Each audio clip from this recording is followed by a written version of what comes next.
In this take, we'll be talking about the Clippers versus the Bulls, giving my post-game reaction to it. And before we get into that, though, please like, subscribe, also hit the notification bell, just so you get the newest and the bonus content first. We put out content every day, so you won't miss any content here. Let's just go ahead and jump right into this. Me looking at this game, between the Bulls and the Clippers, I said this was like one of those type trap games for the Clippers. This is one of those games where the Clippers could find themselves in a dogfight with a team, and, it can come down to just, who has more star power and, who shows up in the fourth quarter the most. And, DeMar DeRozan dropped 33 points. Shout out to him. Zach LaVine dropped 30, hit big shots in the fourth quarter, hit the biggest shot in the fourth quarter, which is that three from the corner with like a minute and something to go in the game. I mean, that was like clutch right there. But I mean, Paul George did have 27 points, I think, around 30 points. And, he there again,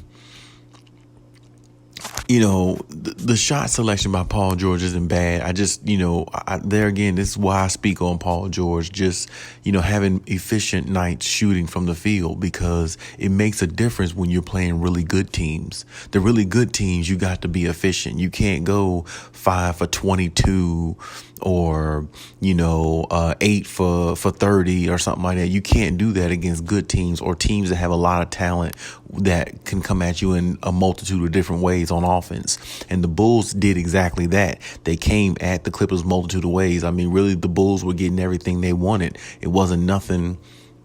It didn't seem like nothing was a struggle for the Bulls. I mean, they were up by 16 or 17 points. The Clippers did make a comeback, but I feel like the Clippers used so much energy to make the comeback. They didn't have enough gas to finish it. But at the same time, they put themselves in that hole when, the shooting could have been better. It could have been better spacing. It could have been a lot of everything. So I'm not going to go into, too much about a rant and all about that. But, This was a test for the Clippers, like I said in the pregame, and they didn't pass this test, but it's okay. The Clippers are going to have to learn from this. The mistakes that they made. They had a lot of shots that I thought they could have made, but they didn't. Paul George had some favorable shots, but it just wasn't a good shooting night for him. And like I said, the Bulls they came in with the mindset of win, win, win. That's what they did. So you got to give them credit. Like I said, when you look at games like this, you have to, look at it and be like, it's got to be a learning experience for the Clippers. Now, the Clippers did have 3 players in double figures. Paul George had 27. Bledsoe had 21. Reggie Jackson had 13. I think they could have got more out of Zubac, maybe a little more out of Hardenstein too, but I don't know.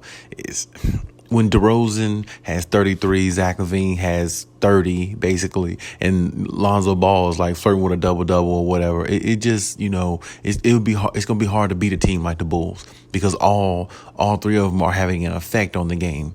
And that was going to be the biggest test for the Clippers. Would they be able to neutralize, 2 out of 3 of those players? That pretty much was the MO, but they couldn't do that because Zach LaVine and DeMar DeRozan really just, took over that game.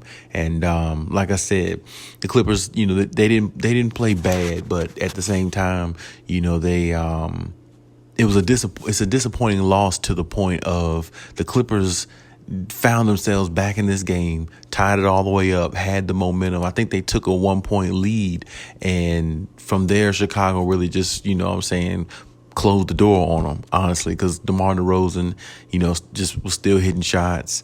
Zach LaVine, the rest of the crew, I mean, it just felt like Chicago really had control of the whole game.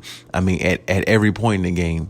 I mean, it felt like they were just in control. They were taking the better shots. They were taking the more high percentage shots, seemed like. And, they just look more in rhythm than the Clippers. And, like I said, the Clippers will learn from this. They'll definitely figure out their stride a little bit more.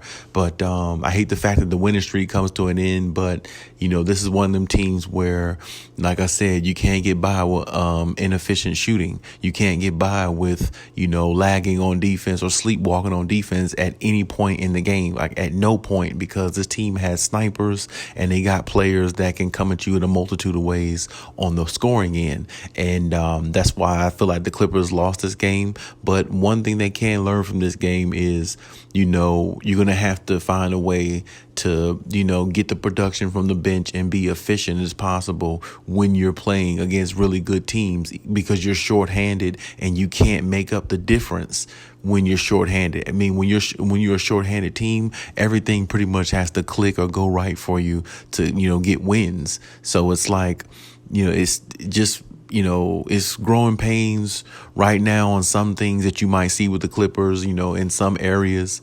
But it's okay. Like I said, they got plenty of time to roll out through the season and try to figure it out. But like I said, shout out to the Bulls. They came in and did what they had to do. They got the victory. And, they moved on to the next. And so is the Clippers. But, hey, that's my take on everything. Leave any comments in the comment section. Let me know what you think. And, hey, Cali out.